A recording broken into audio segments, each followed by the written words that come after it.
So, why is our planet turning into a giant landfill? I mean, we hear the usual reasons all the time, right? Greed, consumerism. But what if that's just scratching the surface? What if those are just symptoms of a much, much deeper problem? Okay, let's dive into this really powerful diagnosis of our time, this idea of a crisis of meaning, and what one writer calls the pack civilization. I mean, just let that sink in for a second. A garbage island, the size of France. This isn't some dystopian movie plot. This is real. It's happening right now. It's a fact that's so huge it's almost hard to wrap your head around, but at the same time, you just can't look away. And honestly, it perfectly sets the stage for what we're about to get into. All right, so let's start with what we all see every day. The physical stuff, the undeniable problem of waste that's literally choking our planet. Yeah, those huge ocean garbage patches, they get all the headlines. But this crisis is way closer than you think. I'm talking about our own backyards, our parks, the rivers we drive over every day. It feels like everything is slowly getting buried under this mountain of, disposable packaging, plastic bottles, and just fast everything. Okay, so why? Why is this happening? I think for most of us, our minds jump to a few familiar culprits. So let's round up the usual suspects. You know this list, right? It's always about the relentless chase for profit, our crazy consumer culture, just plain old greed, and this obsession with having the newest thing. And look, these explanations totally make sense on the surface. But what if they're not the whole story? And this is where things take a turn. What if our whole throwaway culture is really just reflecting a throwaway mindset? What if all that physical garbage we see is just a symptom of a much deeper problem? A problem that isn't really economic, but philosophical. And trust me, this is where it gets fascinating. This brings us to this really powerful idea that tries to explain this deeper problem. It's the concept that our modern world, it's still operating on the ancient, really primitive principles of a pack. So what on earth does that mean, a pack civilization? Well, think about it. In a pack, the goal is super simple. You win. And winning means grabbing more stuff and more power than everybody else.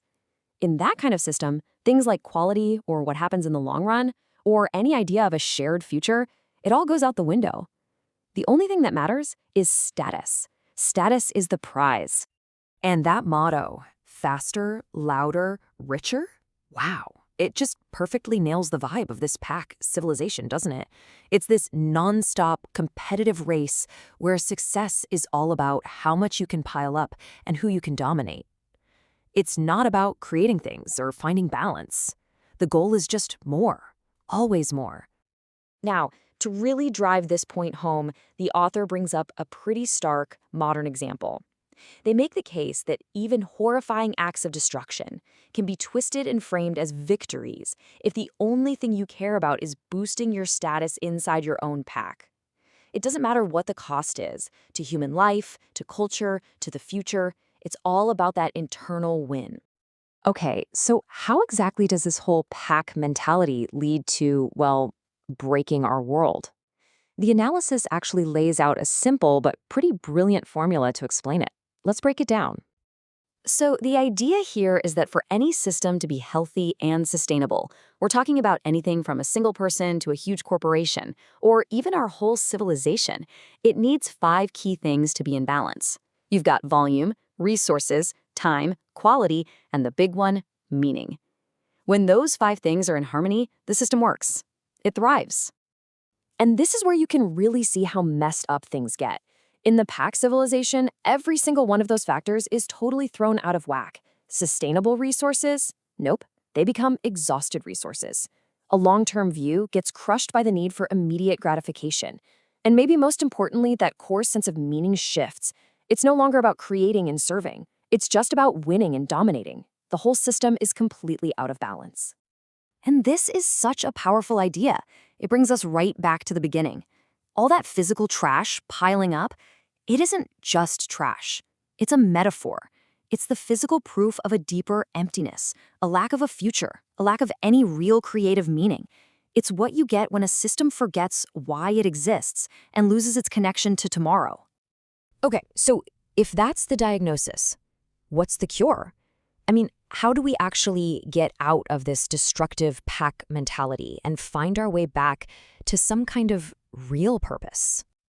Well, it seems like we're standing at a crossroads with a really clear choice to make. On one path, we can keep chasing what are called disposable victories, focusing on today's profit, today's status, that flashy consumption. But there's another path. And on that path, we choose to create for the future. A future where success is defined by things like harmony, quality, and serving others.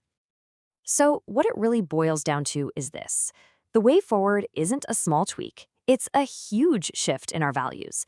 It means we have to consciously choose long-term well-being over that quick, short-term win.